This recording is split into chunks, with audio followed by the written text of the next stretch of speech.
Alright, so a transport guide for Tides of Terraria. Gonna be going through some of the best pals, the differences between alphas and regular pals, comparing a little bit of the builds, and also a little bit of the changes to the transporting meta in Tides of Terraria. So the main thing really is that we have the workbooks now easily accessible through treasure maps and supply drops and everything like that. So now we can start to consider some of these like lower work level transport pals, like Mimog here, something like Vanworm. You can just boost them up with books. Another thing is that we also have a couple of new pals, like the new iBoss is naturally nocturnal, it is naturally level 4 transport, and it is also very fast as a transporter. So we're going to be going in and first taking a look at some of the stats. So I've updated the stat page for transporting. The first thing here, it's still the carrying capacity. So this is something that scales incredibly well. Like with work level, you go from 2 all the way to 40. Makes it a lot faster for transports to empty those ore sites when you're up in 9,999. It's also nice for like when you have the plantations, you start to get higher yields with higher levels.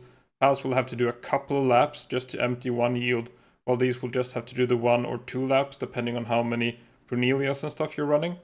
Then we also have the transport speed stat. So there's a couple of things here. You have the run speed, which is the stat that pals use to get to the thing they're transporting. And then they have the transport speed, which is the speed they use while carrying it. So the average speed, it's not like run speed and transport speed together divided by 2.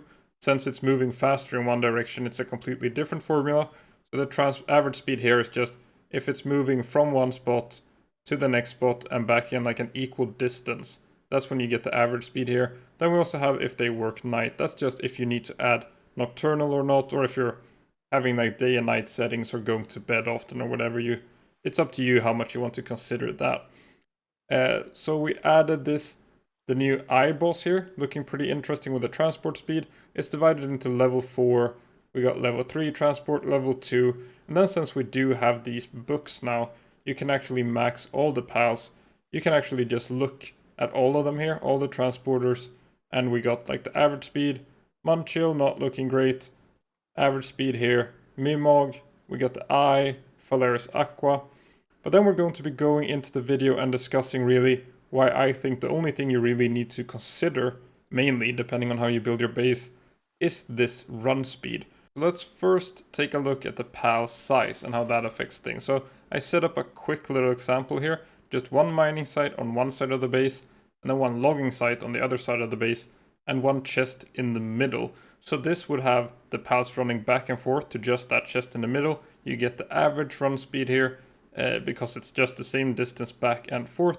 And here you can see that the pal size does have a big effect on the distance that they actually travel. You can see that Noclum and the Eye, they're just moving back and forward that very short distance, while Mimog even has to run in behind the sites, which is like the deposit for the sites, or whatever you want to say, like the place that the pals usually take the stuff from, is behind the mining sites or the logging sites, which is usually why you don't want these around the outside of the base radius.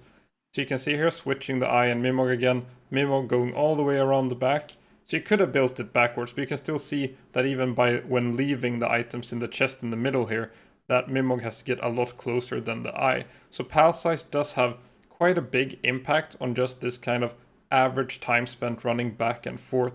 So I just deleted this as well to just show kind of how that affects it. You can see Mimog running all the way up to the logs. So when you don't have it running all the way around the back, this is an example for that.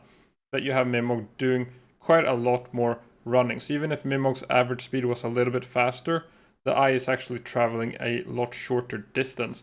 So then we're setting up the same thing with Alpha Pals just to show, is it a PAL specific thing or does Alpha Pals matter at all? So here we have the Alpha Mimog and the smaller Mimog, both with the same move speed. And I'm just going to speed it up a little bit here because you can see the Alpha is behind the smaller one and it's slowly but surely catching up. But I just let them do this for a little bit until the Alpha eventually caught up to the smaller one and eventually went all the way past it. So this example here should prove for you that Alpha pals are in general like the better transporters, and that pal size does matter for transporting, which is why even if Mimog has a pretty nice average speed, you might want, if you're doing a setup kind of like this, like in a ranch base with a cooler in the middle or a plantation base with a cooler in the middle. And just an example here with an alpha Noclem as well, that hopefully you can see that the alpha is moving, like, or the normal one is moving closer to the chest and the wood pile than the alpha one. It's not a huge difference, but if you have a choice, I guess, you want the slightly bigger pals.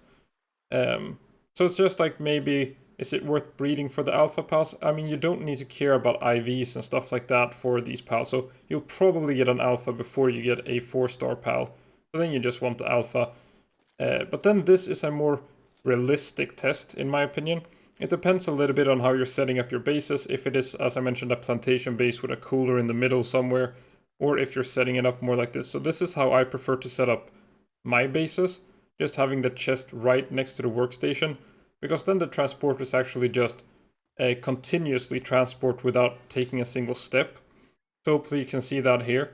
And in this example, this is why I feel like run speed is more important than transport speed, because in my main base and stuff like that, it is set up like this, and then they're not using transport speed ever. If you have the chest right next to the workstation, then Mimog is suddenly better than the eye, because it's faster at moving between the workstations, but it doesn't really matter that much. You can just choose whatever one you like. I like to have the Mimogs just because they're small, makes it a little bit less cluttered in the base.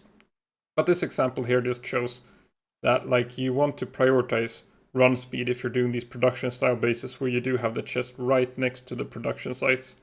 It does make a minor difference if you want to min-max this sort of thing. So let's take a look at the best builds then. So transport pals, they don't use work speed. You're mainly interested in run speed. So you got the swift, runner, nimble, and then for pals that are not nocturnal, you probably want nocturnal on them. So that's the build, for example, on Mimog here, can't get legend. I'm going in that build. On this Noclem, I took legend instead of nimble. You can just see it's a little bit, it has the 15% move speed, while nimble just has the 10. So that's a little bit different. And then you have these naturally nocturnal pals that can get legend and can get, don't need nocturnal. So you have the just pure move speed, legend, swift, runner, nimble. And Van Worm is just in general a really good transport pal while leveling and stuff like that. You can just catch a couple in the early game zones around like level 13 or something, and you're good to go for the majority of the game. Then we also have the option of adding something like Mastery of Fasting, since, as you saw before, you might not be that interested in the run speed. It doesn't have a huge impact if you're building the chest right next to the workstations. Then you can add this Mastery of Fasting. It depends a little bit of how like stingy you want to be with your food. If you're like really maxing out work speed with some Musarina hamburgers, they can be quite tedious to farm, so you might not want your transport pals to go and eat them. Also, you, like, just in general, if they go eat, they are taking a sort of break, so that slows them down a little bit. So just like, you could go Mastery of Fasting instead of going for something like Legend or Nimble. Small minor differences there. And then for the eye, it is naturally nocturnal, but it can't get Legend. So on this one, I don't have any max move speed eyes yet, so I would probably have gone for something like this, but instead of nocturnal, it would have been nimble, because you don't have like a lot of choices on the eye. You don't need something like workaholic or any of those sanity kind of things. So just mainly run speed, nocturnal, and then you have that option of adding Mastery of Fasting if you want to. So that's it for this transport guide. Thanks for watching.